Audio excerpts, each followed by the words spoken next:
Bem, vamos dar início à nossa live, né? Eu agradeço desde já a presença de todos vocês. Sintam-se à vontade para fazer perguntas. Hoje nós temos a participação do nosso mestre Neurivan Vicente da Silva, né? Então, essa é mais uma live da atividade de extensão do programa de pós-graduação em sistemas agroindustriais do CCTA, do campus de Pombal da UFCG. Então, já contamos durante essa nossa atividade, né? Já contamos com a presença de mestres, mestrandos de diversas áreas do conhecimento. Vocês já observaram, não sei se vocês já viram, que o nosso mestrado, ele contempla diversas áreas do conhecimento. Já tivemos lives de mestres e mestrandos que ainda estão fazendo mestrado da área de direito, da área de engenharia ambiental, agroecologia, e hoje temos o Neurivan, que é gestor ambiental. Então, desde já eu agradeço a participação do Neurivan Vicente da Silva por ter aceito o convite, e ao seu orientador, o professor Dr. Paulo César Ferreira Linhares, da UFESA, pelo consentimento da sua participação na nossa live. O Neurivan trabalhou na sua dissertação o tema Biometria de sementes de variedades crioulas de feijão calpi cultivada por agricultores familiares na região de Apodi, no Rio Grande do Norte. Tá, eu vou convidar o Neurivan. Participem, aproveitem da live, vamos dialogar com o Neurivan, façam perguntas, convidem os seus amigos, aperta nesse coraçãozinho aí do lado, porque assim o Instagram ele vai mostrar mais pessoas que a live está no ar, tá bom? Por gentileza, para mais gente participar com a gente dessa live, eu vou adicionar o Neurivan.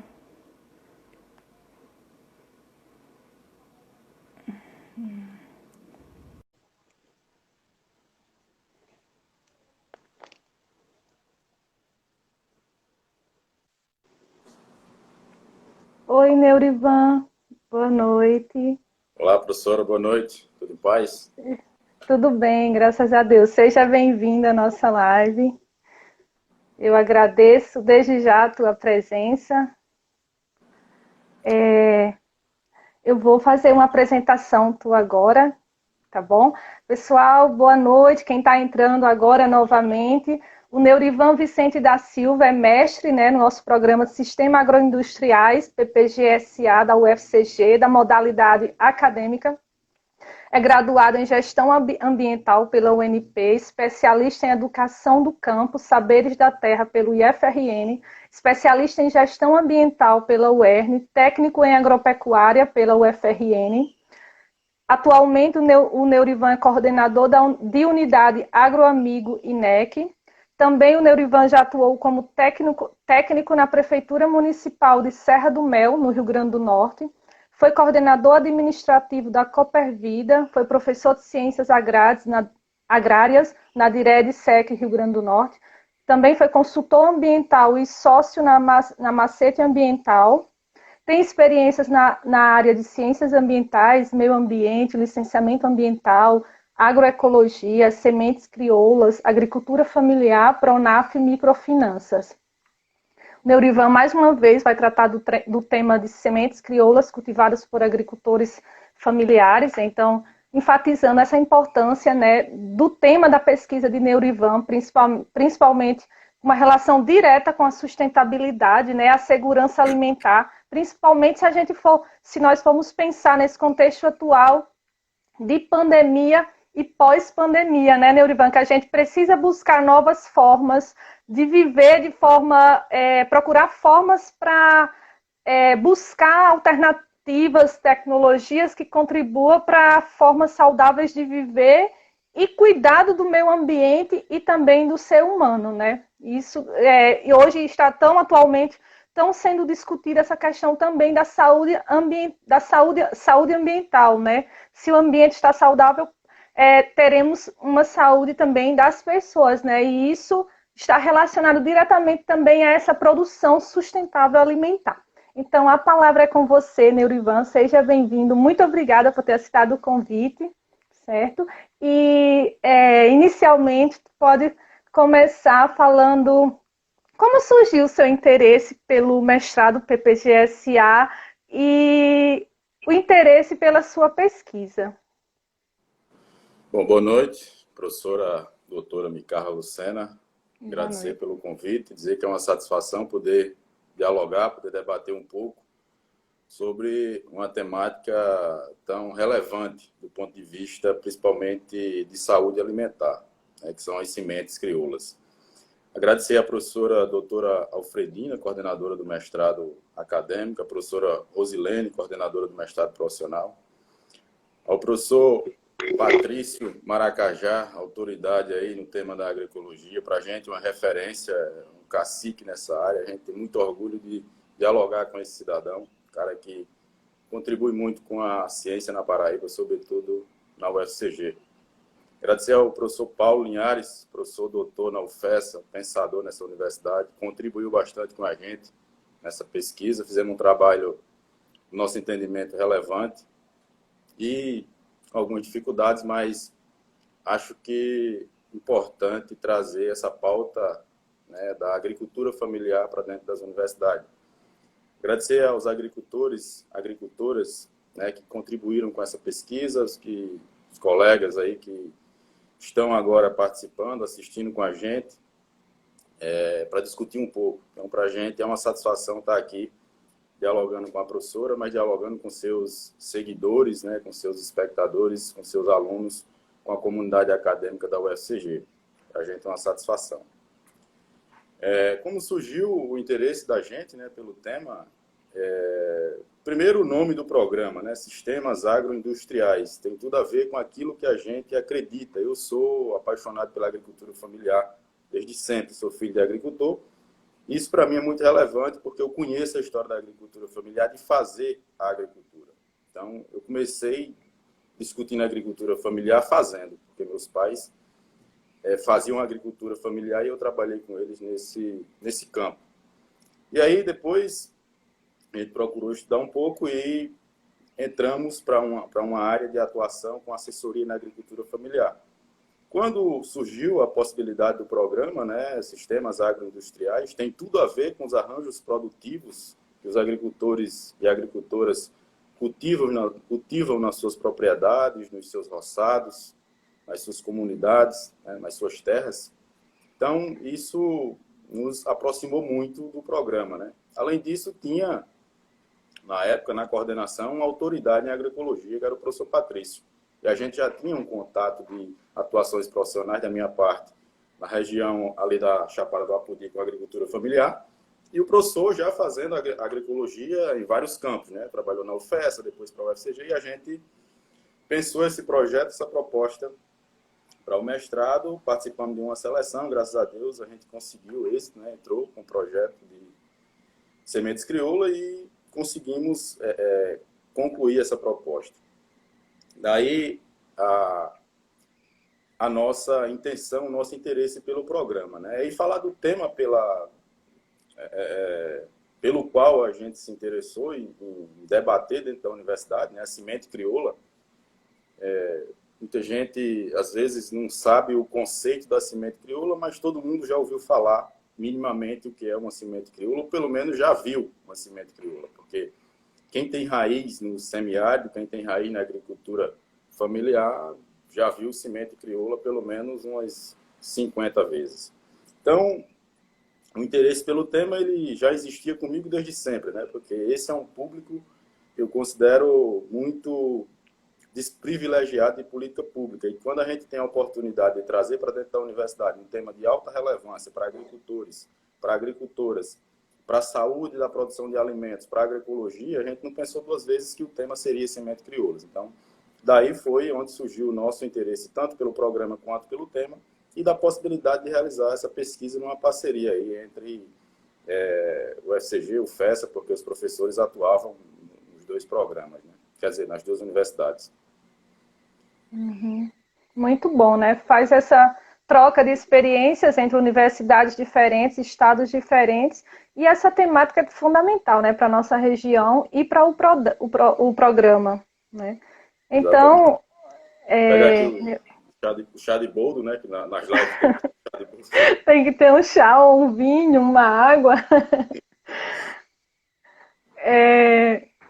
Então, eu gostaria que você continuasse ainda, a conversa já está ficando bem bacana, né? Sobre a temática, falar um pouco mais sobre iniciar a temática investigada na sua pesquisa.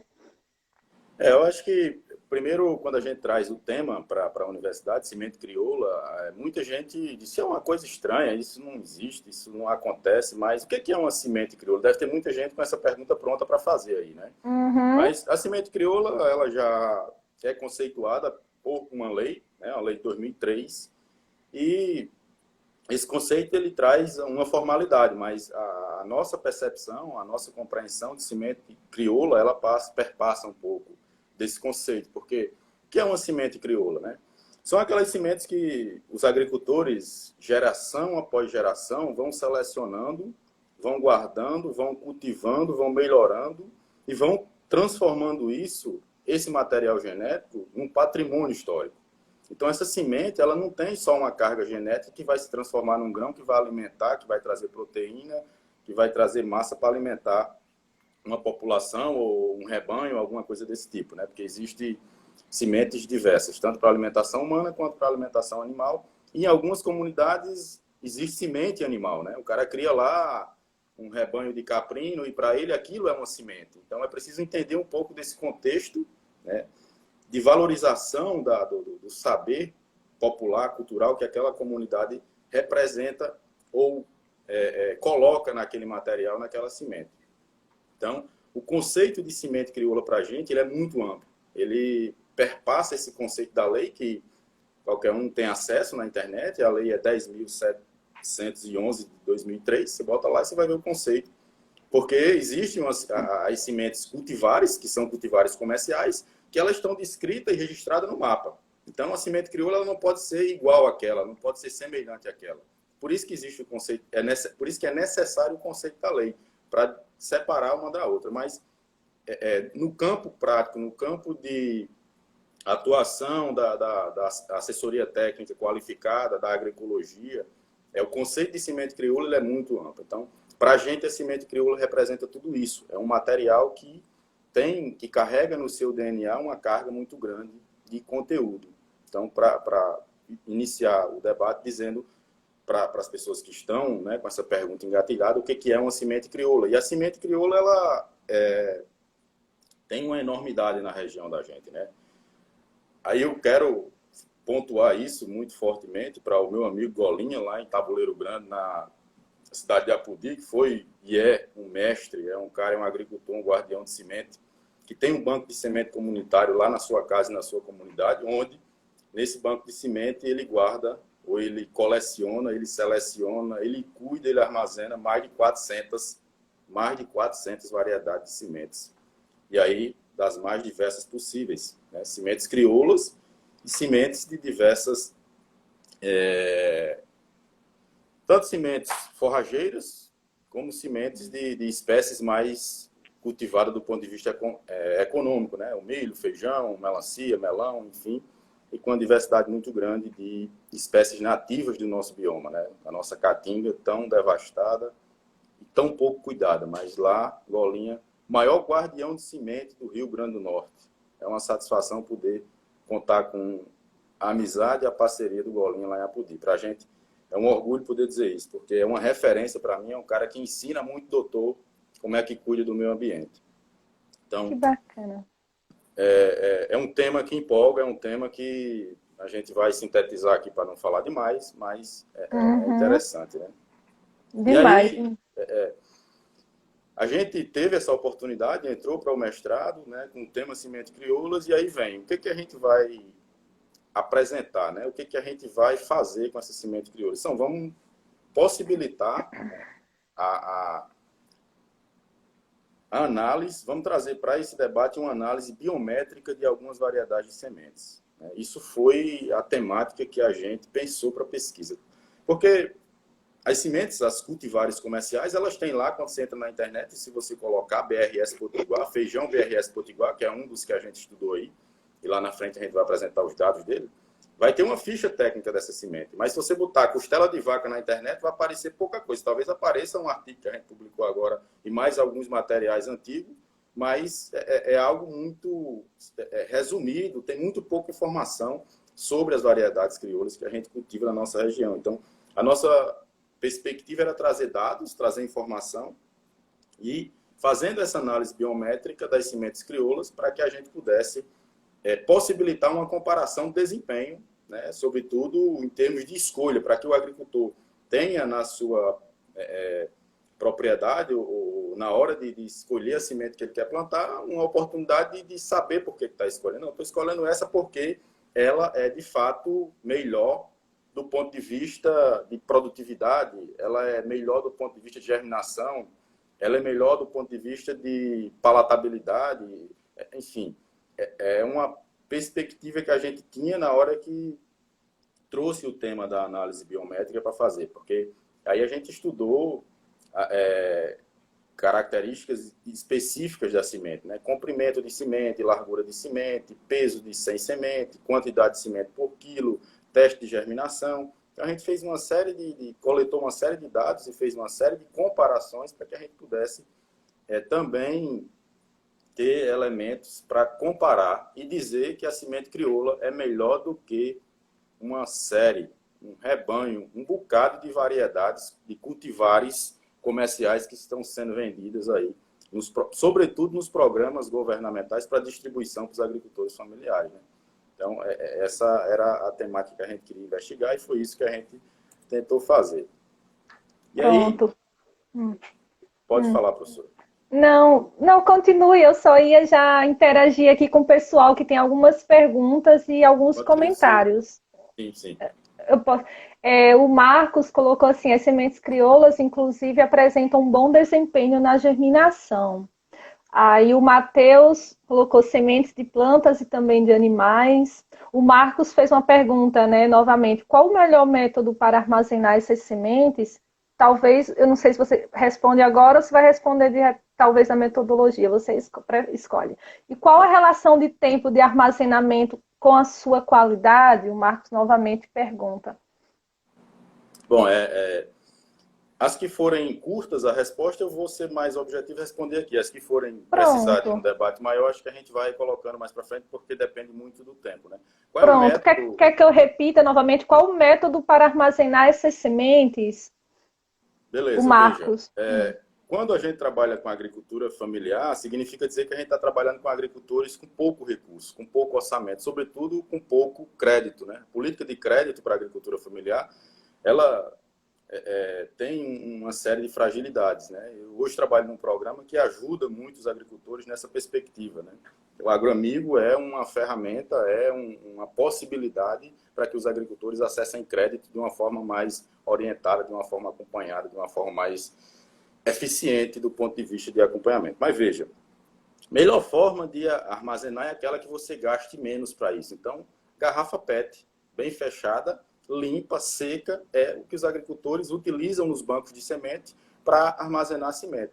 Tempo de armazenamento, o ideal é que você armazene de um ano para o outro, porque você quer qualidade. Então, se você tem um banco de semente, o ideal é que todo ano você renove seu banco, para que você tenha sempre material de qualidade, com alto poder germinativo, e que isso possa lhe oferecer, né, uma safra significativa do ponto de vista do ano seguinte, você está melhorando sua semente, porque o agricultor faz isso.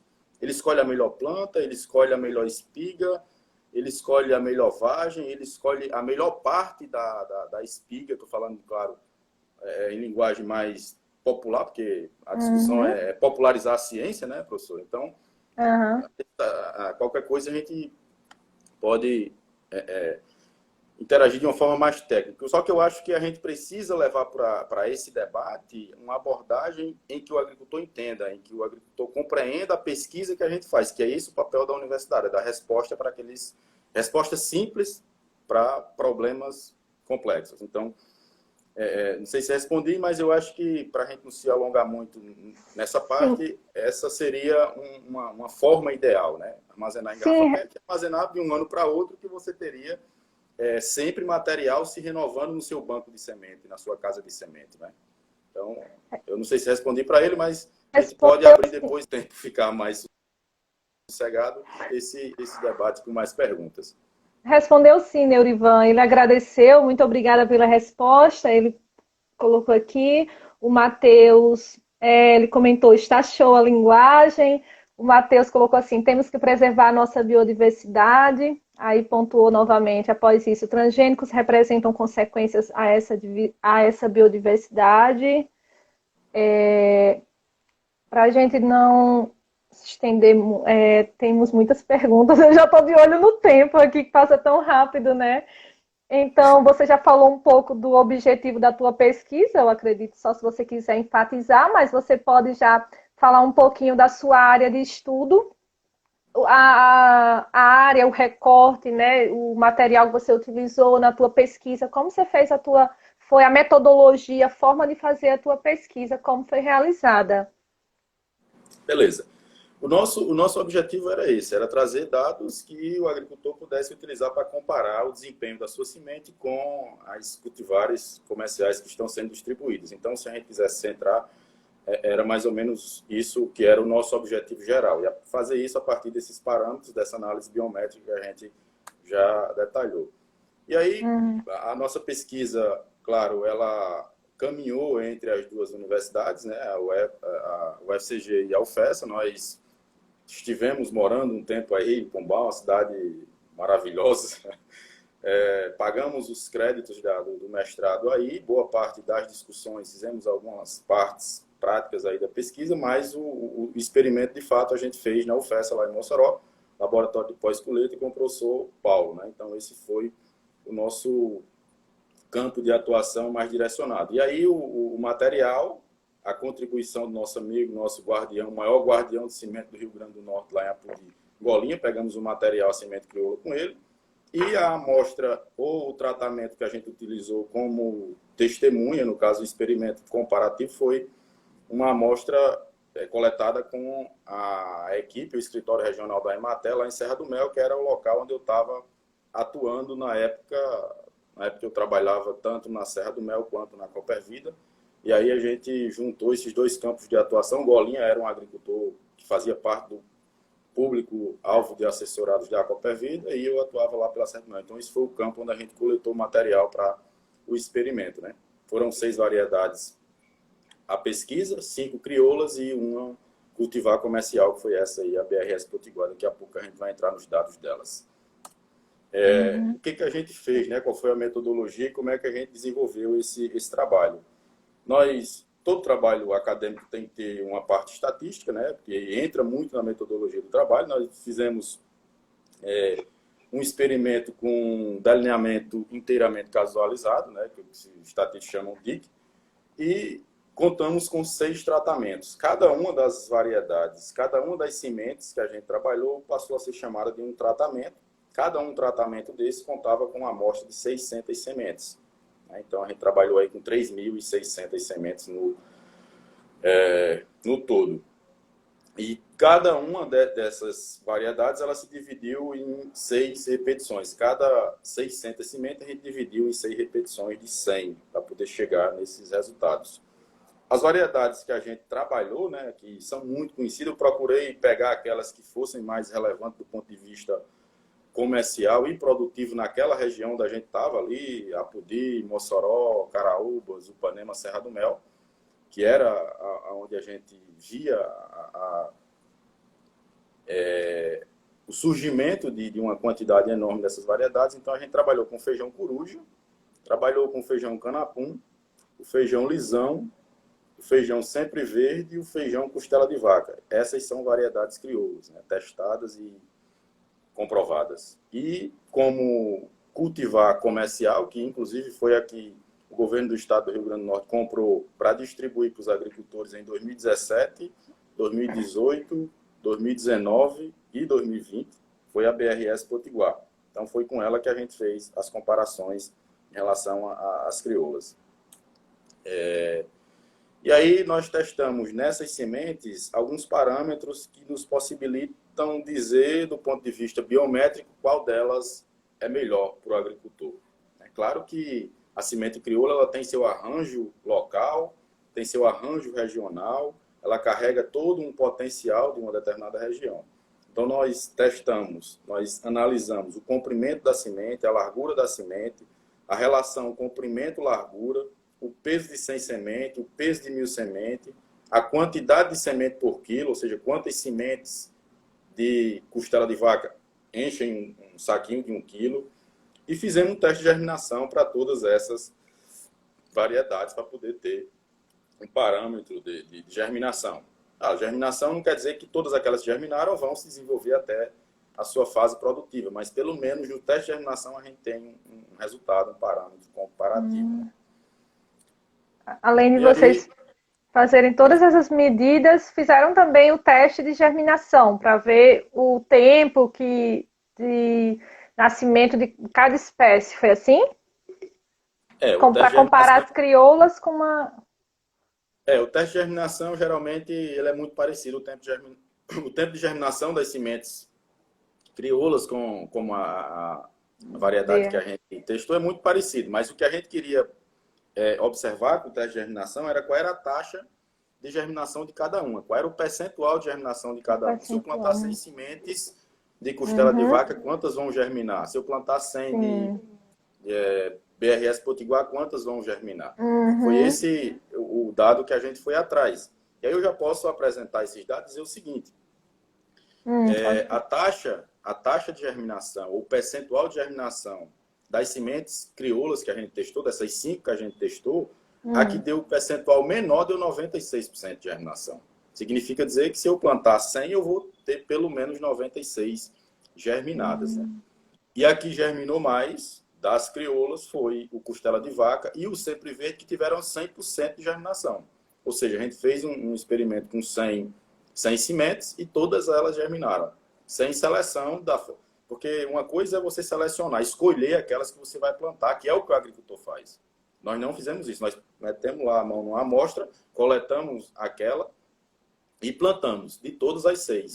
E o costela de vaca germinaram 100%, a sempre verde 100%, o coruja 99%, o lisão 98%, o canapum 96% e o BRS Potiguar 78%. Ou seja, se eu fizer uma comparação aqui em termos de benefício para o agricultor que vai plantar, vamos imaginar que o cara vai plantar 100 kg de sementes. Só na germinação, eu plantando 100 kg de BRS Potiguar, eu já perdi 22. Só na germinação. Então, essa semente ela tem um custo de aquisição que é razoável. Né? Você compra 1 quilo de semente aí por 15, 20 reais, às vezes até mais caro que isso, semente para o cultivo. Então, aí você já tem um custo significativo. Considerando que essas que germinaram, elas vão ter ainda um longo período para chegarem na sua fase produtiva, eu posso ter uma perda ainda maior. Então, é uma comparação significativa já quando a gente traz 100% de germinação para a costela de vaca e para o sempre verde. E aí, as outras, mesmo aquelas que tiveram a pior taxa de germinação das crioulas, ficou bem acima daquela que é a BRS Potiguar. Pode ser que o fabricante traga um outro dado lá no rótulo, na ficha técnica dele. E eu não estou discutindo isso com ele, nem vou discutir, mas esse teste aqui, podia até que eu fizesse outra repetição e desse diferente que isso. Outras repetições, mas nesse teste aqui, esses foram os resultados. E é por isso que a gente está se baseando. Então, nesse contexto, só para esse parâmetro, o agricultor já pode dizer que todas essas 5 variedades crioula que a gente testou é melhor do que a BRS. Claro, tem outras características para serem avaliadas. Né? Então, olhando para os resultados, né, se você for pegar, eu vou pegar aqui, vou colocar dados mais relevantes. Por exemplo, o comprimento e a largura da semente, elas influenciam num dado que é chamado de relação comprimento-largura. Por esse dado, você consegue saber se a semente é mais comprida ou se ela é mais arredondada. E para o agricultor é relevante, porque muitas vezes a semente é comprida e é achatada, então o peso dela é menor. e às vezes ela sendo mais arredondada, o peso dela é maior. Isso tem um significado importante quando você vai escolher o que vai plantar. E aí, quando a gente traz esse dado, nós temos, novamente, duas variedades crioulas que saem bem na frente em relação à BRS. Se eu pegar a relação comprimento-largura do costela de vaca, ele vai dar 2 e alguma coisa. Significa dizer que a semente costela de vaca ela tem 2 vezes mais, ela é 2 vezes maior no seu comprimento do que a largura. Porque a relação é o seguinte, se ela der 1 para 1, significa dizer que o mesmo tamanho que tem a largura tem o comprimento, ela é muito mais arredondada. Se essa relação comprimento-largura der muito grande, tipo 2, 3, significa dizer que o comprimento dela é 3 vezes maior do que a largura, ou 2 vezes maior do que a largura, que é o caso da costela de vaca, que é uma semente comprida, mas é uma semente pesada. E é uma semente larga. Ela tem uma relação comprimento-largura de 2,14. Significa dizer que o comprimento dela é 2 vezes maior do que a largura, 2 vezes e um pouquinho. E das que são mais arredondadas dentro dessas que a gente testou, o canapum ele tem 1,2 de relação comprimento-largura, significa a semente mais arredondada, é uma das sementes boas para se trabalhar em função desse dado. O comprimento da costela de vaca ele fica em torno de 11 milímetros e a largura em torno de 5, 4, alguma coisa desse tipo. São os dados que são usados para fazer essa relação. E dessas que a gente testou, a que tem a maior largura é exatamente o canapum, né, que tem 6,8 milímetros de largura, quase que o mesmo tamanho do seu comprimento, por isso a relação dá muito parecida a quase 1 para 1. Né? Neurivan, vou ter uma pergunta para você. Quer responder agora ou quer continuar? Quer responder? Flor do Sertão. Sabe com quem pode conseguir comprar sementes crioula para associações, por exemplo? Uma moça. Golinha. Passo já o zap do Golinha aqui, você fala já. Pronto, no final ele digita aqui o WhatsApp do Golinha, que é o moço, o senhor que tem um dos maiores bancos de sementes, né? No Oeste. O maior guardião de sementes do Rio Grande do Norte. Pronto. Pode continuar, Neurivan, seus resultados. Só finalizar essa parte de dados aqui, que aí a gente segue mais, talvez respondendo mais perguntas. Se a professora quiser ir falando do tempo aí, pode ficar à vontade, que eu não estou medindo nada aqui. Ainda temos 30, aliás, 25 minutos, em torno disso. Certo.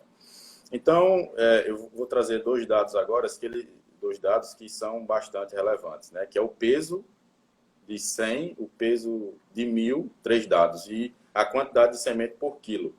Quando a gente pega 100 sementes de costela de vaca e pesa, a gente vai ter 31 gramas. Quando a gente pega 100 sementes de BRS Potiguar e pesa, a gente vai ter 19 gramas. Você tem aí uma diferença de mais de 30% no peso das 100 sementes de costela de vaca em relação às 100 sementes de BRS Potiguar. Aí eu vou para um outro dado que é peso também, peso de 1000. Se eu pegar 1000 sementes de costela de vaca, eu vou ter 312 gramas. Já é próximo de meio quilo. Se eu pesar 1000 sementes de costela de vaca, eu vou ter 196 gramas. Isso dá mais de 30%. Então, significa dizer também que, em relação ao peso, há uma desvantagem muito grande da cultivar BRS Potiguar em relação à variedade crioula mais pesada, que é a costela de vaca. Então, imagine você cultivar 1 hectare com cada uma, né? Você cultiva 1 hectare de... Claro, nós não fizemos esse teste de produtividade, mas vamos fazer aqui uma relação só para a gente poder comparar. Se a gente cultivar 1 hectare de uma semente crioula, ou costela de vaca, por exemplo, e cultivar 1 hectare de uma semente como essa, BRS Potiguar, quando eu fizer a colheita desse material, eu só aí já vou ter um prejuízo de 30% em termos de peso de produtividade. Então, é significativo na hora da escolha dessa semente para se fazer o cultivo. É um número muito grande em termos de prejuízo, né? Você planta lá na germinação você já perde 22%. Aí no peso, na hora de colher, você perde mais de 30%. Então, é algo bem significativo. Aí, outro dado que é significativo é a quantidade de sementes por quilo. Quantas sementes eu preciso coletar para encher um saquinho de 1 quilo? No caso da costela de vaca, que também é a que levou mais vantagem nesse dado, eu preciso de 3.200 sementes, já vai me dar 1 quilo. Aí, para encher um saquinho de 1 quilo com semente de BRS Potiguar, eu preciso de mais de 5.000 sementes. 5.100 sementes para encher 1 quilo. Então, é quase que dobrada a quantidade. É por isso que a relação produtividade, ela precisaria ser feito um teste de produtividade, né, cultivando do campo de fato para dizer com segurança isso que eu estou dizendo, mas olhando para isso daqui, eu já não tenho nem dúvida que vai dar melhor o resultado da costela. Pode não dar com esse percentual todo, mas vai dar melhor. Então, não tenho medo de dizer para o agricultor, meu amigo, planta costela de vaca e não planta essa outra, não. Não tenho medo de dizer isso. Digo isso com segurança e eu tenho certeza que ele também já sabia disso. Ele só não tinha o número, a estatística a favor dele para dizer que era desse jeito que funcionaria, né? Então, tem alguma... Só pegar o chá de bolo aqui de novo. Enquanto isso, eu vou só enfatizando a importância dessa pesquisa, né, para a gente, para a sociedade, para as organizações, os governantes, para valorizar esse conhecimento, né, e valorizar e implantar as sementes crioulas com os agricultores familiares, né, nos programas, incentivar as políticas utilizando essas sementes crioulas, né? Então, o teu estudo enfatiza mais ainda e mostra a importância da produtividade dessas sementes, né? Até melhor o desempenho, né, produtivo. Se eu estiver falando alguma coisa equivocada, você me corrija. O desempenho produtivo até melhor do que as cultivares, as outras sementes. Então, isso é muito importante, né? Nesse contexto, agora, talvez você vá até falar mais adiante. Eu falo demais, então eu vou deixar mais a fala para vocês. O tempo passa rápido também para os nossos participantes. O pessoal pode fazer mais perguntas ao Neurivan, pode ficar à vontade. Neurivan pode seguir ainda, se quiser mais comentar. Aliás, se quiser continuar ainda nos teus resultados, né? Eu já estou caminhando para que a gente faça um fechamento e abra, se for o caso, para mais perguntas, mas uma das coisas que a gente geralmente faz de avaliação no final de uma pesquisa dessa é se gerou algum resultado, né? Se teve algum produto, se patenteou alguma coisa e tal, mas no nosso caso, a pesquisa em si, ela tinha um foco muito mais de produzir material e dados e conhecimentos, informações para que os agricultores e as organizações pudessem fazer o debate de enfrentamento. Mas nós, claro, temos a obrigação de sistematizar e publicar até para oferecer esse material para quem tem interesse de continuar pesquisando o tema ou de entrar no tema. Então, o material, né, a dissertação já gerou um artigo, a gente publicou numa revista internacional, publicamos no Canadá. O arquivo saiu em inglês, mas ele pode ser traduzido lá da página da revista. Está no Jornal para Agricultura e Ciências do Canadá. O tema é Biometria de Sementes e Variedades Crioulas de Feijão Calpi, cultivada no Nordeste brasileiro. Então, saiu agora, recentemente, eu acho que tem um mês e pouco, né, esse material. De produtos que a pesquisa até agora gerou em termos daquilo que academicamente a gente busca, foi esse artigo. Ainda é possível fazer mais alguma publicação, a gente está discutindo, eu e o orientador, de como é que a gente faz isso, mas, a princípio, a gente publicou esse material para que ele fique aí para possíveis pesquisas futuras e até uma nossa na perspectiva de continuar, porque a nossa ideia é investir um pouco mais nesse tema, né? E aí, uma outra coisa que a gente se preocupa muito, e aí eu vou ser bem objetivo aqui, é qual é a contribuição que esse trabalho que a gente faz, que essa pesquisa que a gente faz, ela traz para aquele público com o qual a gente trabalha ou com o qual a gente pensou em chegar, em atingir. Então, nosso foco, né, enquanto formador de opinião, enquanto debatedor do tema, enquanto humilde entendedor da agricultura familiar, que aprende muito mais com os agricultores do que aquilo que ensina, era trazer para esse debate alguns dados e algumas informações que potencializassem para que os agricultores se fortaleçam e façam um enfrentamento para dizer que a semente crioula ela é melhor do que as cultivares comerciais e ela é extremamente melhor do que as sementes transgênicas que são vendidas, patenteadas e ainda se cobra royalties para que o agricultor possa produzir e se utilizar dessa semente. Então, não há dúvida de que, do ponto de vista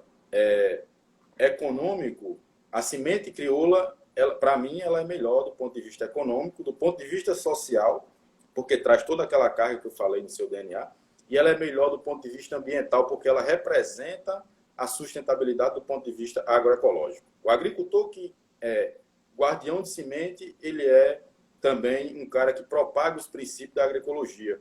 E para a gente isso é muito relevante, porque são as propriedades que os agricultores familiares cuidam, que aplicam os princípios da agroecologia. E é da agroecologia e num viés orgânico que sai a produção de alimento saudável para que a gente possa consumir.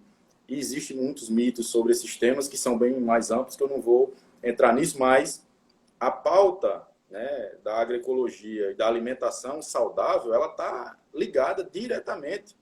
Se eu não vou para o mercado, eu não sei o que significa aquele Tzinho amarelo que tem na embalagem, eu estou consumindo transgênico todo dia. Na verdade, é muito pouca a oferta de produtos que não tenham aquele T, porque quase tudo é à base de milho e de soja. Então, a maior parte, ou quase que 100% desse material produzido no Brasil, é transgênico. Então, quando você vê aquele Tzinho lá, aquele Tzinho num triângulo amarelo nas embalagens, você olha bem embaixo, perto do fundo da embalagem ali, vai ter um T, um triângulo amarelo, aquilo significa que ali dentro tem material transgênico. Que aquele produto, ele adveio de alguma produção, seja de milho, seja soja, suíno, enfim, que tem animal transgênico também, né, pelo consumo. Então, é preciso que a gente entenda um pouco que a semente crioula é a base da saúde na alimentação. Né? Quando eu começo a produzir com semente transgênica, eu já inicio com uma carga muito alta de produto químico, porque a semente está atrelada a um pacote que é vendido pelo mesmo grupo ou pela mesma empresa que vende a semente, ela automaticamente vende um insumo, né? E vem um pacote que carrega aquela semente e uma quantidade enorme de agrotóxicos. Para a gente sair, eu sou da área das ciências agrárias, atuei muito tempo com assessoria, mas nunca orientei a aplicação de uma gota de veneno para nada e nem vou fazer isso de jeito nenhum até o fim da carreira. Mas tem gente que eu respeito porque é uma profissão, né? O cara estudou e se aprofundou naquilo e ele diz que se ele orienta e o cara fizer do jeito que ele orientou, não gera impacto, mas a planta, no seu sistema, ela absorve parte daqueles materiais e a gente acaba consumindo e se contaminando também. Então, essa é uma das grandes contribuições que a gente imagina que a pesquisa, quando você faz no campo da agroecologia, ela traz para o debate, né? Subsidiar os agricultores, fortalecer a pauta das sementes crioula e trazer o debate para dentro da universidade, porque o agricultor familiar, ele vive uma dificuldade de enfrentamento muito grande, porque a agricultura familiar ela não é prioridade no nosso país, e aí é pelo modelo de produção, porque o modelo de produção ele é capitalista e o capital só olha para a commodity e a produção de commodity é feita no monocultivo, nas grandes áreas, em sistemas confinados muitas vezes. Então, tem todo um enfrentamento que o agricultor familiar precisa fazer para resistir e manter a sua tradição de cultivar aquele arranjo produtivo que historicamente vem sustentando com saúde a família dele e a do município onde ele vive e desenvolve sua atividade. Então, só para a gente poder... Ainda tem mais um tempinho. Eu vou trazer aqui alguns dados agora em relação à valorização que a semente crioula poderia ter e não tem, ou nunca teve. Na verdade, o que a gente tem quando vai estudar o campesinato é uma negação, né, da história da agricultura familiar, dos camponeses, dos índios, né, dos ribeirinhos, daqueles que são tradicionais guardiões da biodiversidade no Brasil. Porque se apagar a história da semente crioula, eu fico com variedades comerciais e com transgênicas. E aí fica mais fácil de controlar a alimentação, porque aí eu vou diminuindo a diversidade genética disso, vou diminuindo a biodiversidade e vou tendo mais controle, porque isso está na mão de grandes grupos. Então, Mas, trazendo para o Rio Grande do Norte alguns dados que são relacionados aos programas que os estados, boa parte deles têm, como estratégia de distribuição de sementes para bancos de sementes e agricultores. Por exemplo, Rio Grande do Norte, em 2007, gastou 6,3 milhões com compra de sementes. E aí é feijão, milho, sorgo, arroz, eu acho que são essas 4, talvez me falhe uma ou duas aqui no máximo, mas geralmente são 4, 5 variedades que são distribuídas. Se usou em 2017 6,3 milhões para compra e distribuição de sementes, se usou em 2018 9,1 milhão, mais de 9 milhões foram utilizados em 2018, 9,3 milhões foram utilizados em 2019 para compra de semente, e não é semente crioula que eu estou falando, é um programa de semente para comprar sementes daquelas registradas como cultivares comerciais lá no Ministério da Agricultura, no MAPA. Então, não se compra semente crioula com esse recurso. Em 2020, esse recurso caiu um pouco, em função não sei, não consegui ir atrás de muita coisa agora em 2020 ainda sobre esse dado, mas mais de 3 milhões foi aplicado em compra de semente em 2020. E, em função desse debate que acontece no Rio Grande do Norte, a articulação no semiárido, que é a ASA, instituição extremamente importante para a agricultura familiar, para sobremaneira na parte de recurso hídrico, mas entra agora bem mais forte nesse debate de sementes. Faz isso há muito tempo, mas vem se fortalecendo em função também de algumas gestões mais sensíveis de governos que estão assumindo alguns compromissos. O Rio Grande do Norte, em 2019 e 2020, conseguiu iniciar um programa de compra de sementes crioulas. Mas se você imaginar, a proporção disso é como se não fosse nada. É alguma coisa e é muito relevante do ponto de vista da luta dos agricultores. Porque foram destinados algo em torno de R$500 mil para a compra de sementes crioulas de 2019 para 2020. Mas você imagine que em 2019, só para o programa de compra de sementes variedades comerciais, foram 9 milhões. Aí você compara 9 milhões com 500 mil, e aí você diz, pô, meu amigo, desigualdade do tamanho do mundo. E é exatamente esse o debate de enfrentamento da agricultura familiar, com a semente crioula, enfrentando os sistemas instalados e já estruturados de longas datas nas diversas estruturas que nós temos, nos diversos sistemas que a gente tem. Então, é preciso que existam pesquisas, informações, dados, gente com coragem para fazer esse debate, inclusive dentro da universidade. Eu teimei com alguns colegas na época do mestrado, em função de defender a agricultura familiar. Eu acabo dizendo, pá, isso não produz nada, isso não... Aí o cara mete os dados do censo nos peitos do cara, aí o cara acalma um pouquinho, porque a agricultura familiar produz 70% do alimento.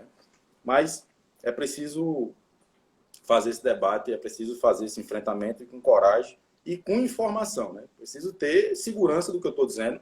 Eu não posso sair chutando também informação que eu não tenho como provar ou comprovar o que eu estou dizendo.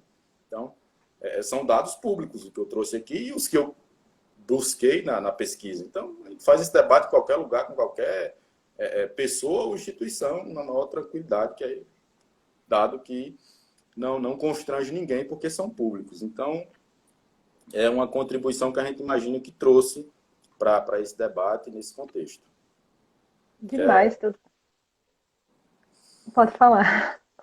Teu trabalho é muito... Estou me encaminhando aqui para... Temos um tempinho ainda. Não. Eu tô encantada, assim.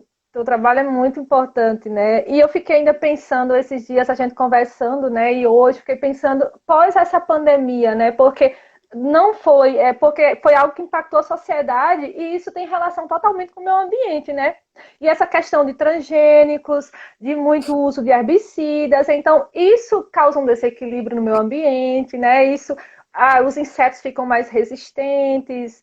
E toda aquela questão vai envolvendo um desequilíbrio na sociedade e as pesquisas mostram que mais novos vírus vão surgir na sociedade, E saiu um relatório recente da ONU que das recomendações, uma das dessa relação pandemia, sociedade e ambiente, apontou como um dos impulsionadores dessas enfermidades é a intensificação insustentável da agricultura e os distúrbios no suprimento de alimentos. Quando eu li isso, eu só fiquei pensando na tua pesquisa, na relevância de estudar e valorizar os agricultores familiares, né? E sem contar ainda que é um dos objetivos do desenvolvimento sustentável, que eu vou sempre enfatizar isso nas lives, que é da Agenda 2030, que o seu objetivo 2, Neurivan, exatamente é fome zero e agricultura sustentável, que traz como objetivo 2.5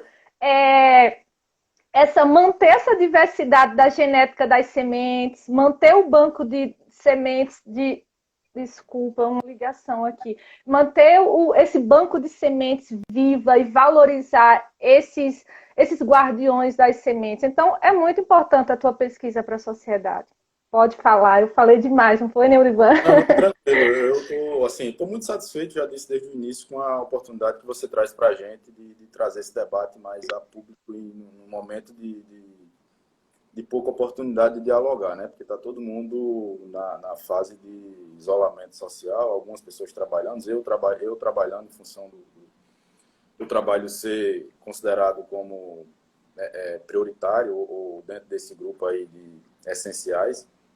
Mas veja, você falou de desequilíbrio, né? Aí na sua fala, e eu queria trazer um dado, uma informação, né? Na verdade não é um dado, é uma informação sobre a situação de Golinha, lá no Tabuleiro Grande, na região do Góis ali, que é o Polo Góis, são vários assentamentos lá em Apudi que polarizam aquela região, né, cheio de gente, de autoridade lá, Ivone, Golinha, enfim, são pessoas que trabalham de forma muito ligada ao meio ambiente. Mas veja que Golinha tem lá no seu banco de cimento umas 32, 33 variedades de milho crioulo.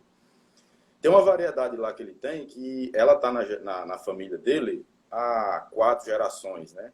Bisavô, avô, pai e ele agora. Isso dá em torno de 170, 180 anos de cuidado com essa semente, né? De seleção, melhoramento, cultivo, cuidado e armazenamento. E o que aconteceu agora, né, esse ano 2020? Toda a semente de milho de Golinha foi contaminada pela semente transgênica cultivada na região. Então, esse material que o cara leva quase 200 anos cuidando, ele está comprometido. Se ele não tiver uma reserva, não tiver um vizinho, um outro agricultor que plantou na região para ele recuperar esse material, já era. Acabou a história daquela semente. A semente tem até o nome de um parente dele lá.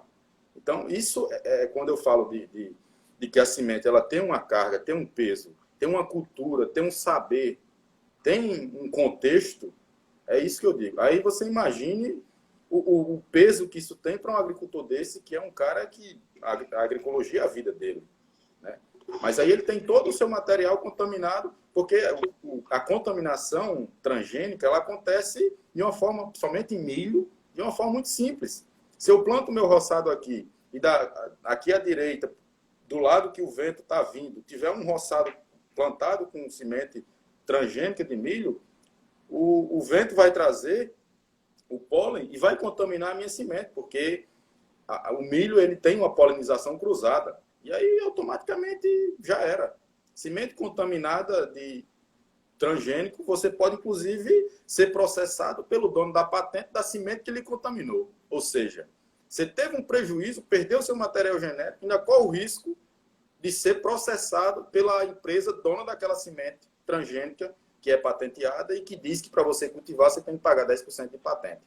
Mas aí você não plantou, o vizinho plantou, a sua está contaminada, e você agora tem 2 prejuízos, porque pode ser processado. Isso está acontecendo muito no México e nos Estados Unidos. O cara planta uma semente que não é transgênica, o vizinho planta transgênica, contamina a dele e ele é processado pela empresa. E a empresa ainda cobra o royalty achando que ele está devendo. Então, é uma discussão perigosa, é uma discussão difícil de fazer, é uma discussão de enfrentamento mesmo, mas é preciso fazer o debate.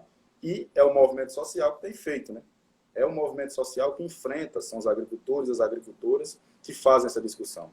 A região de Apudi, para mim, é uma referência do tamanho do mundo nesse debate de enfrentamento, de controle social, porque o sindicato, presidido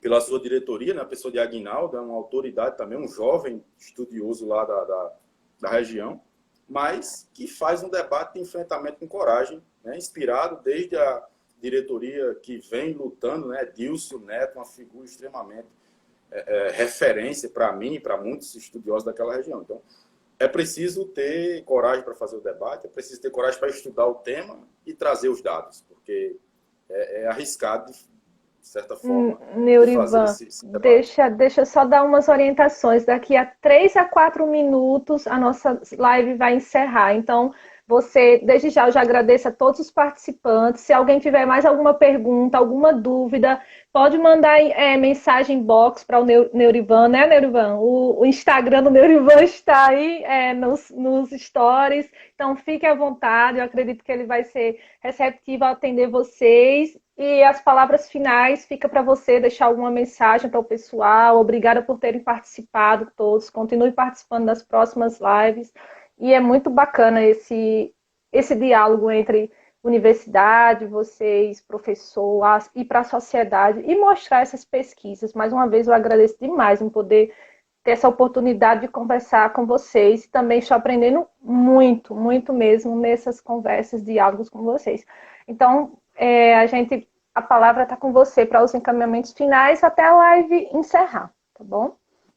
Muito satisfeito e agradecer, né, o seu convite, né, a essa oportunidade. Agradecer a alguns colegas que eu vi passando aí, aqui da nossa equipe, né, aqui Agroamigo, aqui Unidade de Santo Antônio, a gente muito satisfeito com a participação aí. Eu vi o Denilson, vi o Rodrigo, alguns colegas. Agradecer a gerência, né, a nossa gerência, o Agroamigo aqui, a Nathalie, o pessoal que nos concedeu a autorização para poder fazer essa participação aqui. A gente tem dedicação exclusiva a um programa aí na nossa atuação profissional hoje, né? Atuamos com microfinança na perspectiva, inclusive, de ajudar o agricultor familiar a ter acesso ao crédito, né? Então, agradecer essas pessoas, a gerência do programa Agroamigo aqui no Natal, Polo, a unidade de Santo Antônio que polariza alguns outros municípios.